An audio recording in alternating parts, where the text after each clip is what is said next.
Mana yang lebih baik?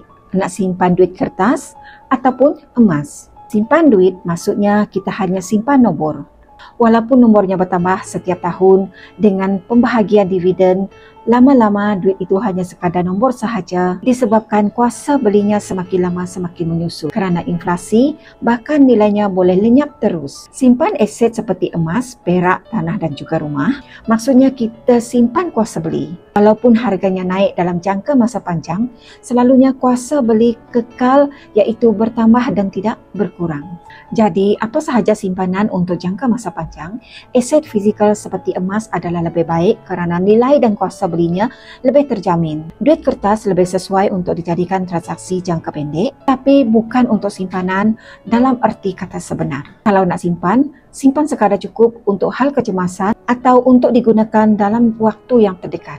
Untuk jangka masa panjang, simpan aset fizikal seperti emas. Ia lebih menguntungkan kita pada masa akan datang. Simpanan emas bersama dengan Public Gold patuh syariah, mudah dan telus. Untuk bermula, anda boleh rujuk link di bio saya untuk daftar akaun Public Gold anda secara percuma. Saya akan membimbing anda dalam langkah dan juga cara-cara yang terbaik untuk simpanan emas anda.